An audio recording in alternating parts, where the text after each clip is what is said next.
नाम रखे गए थे। सीरीज में हाईजैकर्स को भोला, शंकर, चीफ, डॉक्टर और बर्गर के रूप में दिखाया गया था, जबकि इनके असली नाम थे इब्राहिम अतहर, शाहिद अख्तर सईद, सनी अहमद काजी, मिस्त्री जहूर इब्राहिम और शाह कहलाने के लिए इंटरटेनमेंट इंडस्ट्री में ने एक नया ठिकाना ढूंढ लिया है। एक ऐसा ठिकाना जहां ना तो सेंसर बोर्ड की हरी झंडी की जरूरत है, ना ही विवादास्पद कंटेंट पर रोक लगाने की मजबूरी।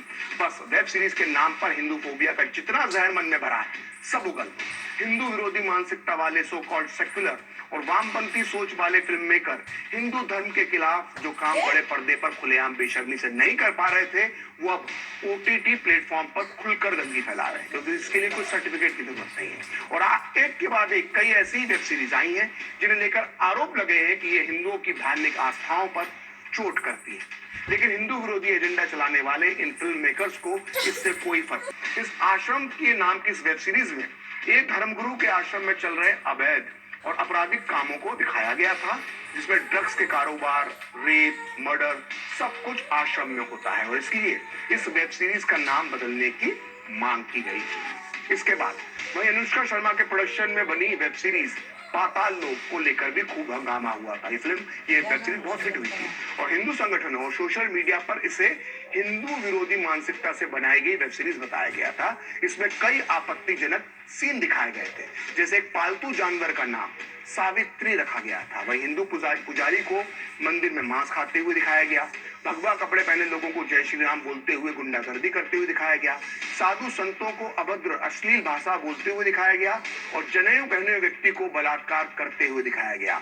और यही वजह है कि पाताल लोक में सोशल मीडिया पर बॉयकॉट का ट्रेंड चला था पाताल लोक के विवाद पर। और ऐसी एक वेब सीरीज आई थी लैला नाम से। इस वेब सीरीज में हिंदू धर्म को आतंकी और फांसीवादी के रूप में पेश किया गया। इसमें हिंदू विचारधारा के नेताओं को बेहद क्रूर और पाशविक दिखाया गया था। और इसके अलावा वेब सीरीज सेक्रेड गेम्स, गालियों और नग्नता से भरी हुई थी। इसमें हिंदू साधुओं, हिंदू नेताओं को गलत, फांसीवादी और आतंकी सोच का दर्शाया गया। और अभी हाल ही में नयनतारा की फिल्म अन्नपूर्णी नेटफ्लिक्स पर रिलीज हुई थी, जिसमें दिखाई गई कहानी पर लोगों ने आपत्ति जताई थी, क्योंकि इस फिल्म में प्रभु श्री राम और माता सीता को लेकर आपत्तिजनक बातें थी।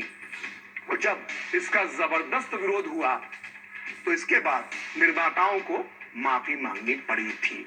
तो सिर्फ हिंदू धर्म ही नहीं, देश की आर्मी को बदनाम करने में भी वेब सीरीज पीछे नहीं है। राधिका आप्टे की घोल नाम की एक वेब सीरीज और एकता कपूर की ट्रिपल एक्स पर देश की सेना को भी बदनाम करने का काम हो चुका है, वो भी सब अभिव्यक्ति की आजादी के नाम पर।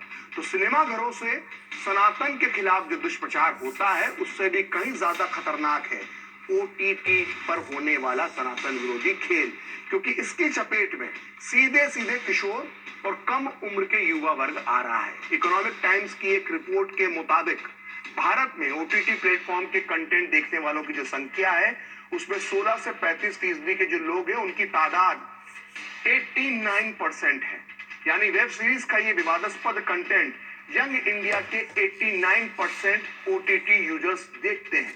ये वो एज ग्रुप है जो देश और समाज को लेकर अपनी धारणाएं बना रहे हैं। वेब सीरीज में दिखाई गई बातों से अपनी सोच बनाते हैं, जो आगे चलकर विचारधारा बनती है। ऐसे में हिंदू विरोधी और देश विरोधी कंटेंट उनकी धारणाओं पर किस कदर असर कर रहा है, ये आसानी से समझा जा सकता है। और इतना ही नहीं, ग्लोबली भी, पूरी दुनिया की अगर बात की जाए तो ये देश और किसी भी देश के समाज की छवि को बनाया बिगाड़ सकता है ये ओटीटी प्लेटफॉर्म का कंटेंट। और इसे देखने वाले लोगों की संख्या भारत में तेजी से बढ़ी है। साल 2019 में 17 करोड़ यूजर्स थे, लॉकडाउन में इनकी संख्या तेजी से बढ़ी है।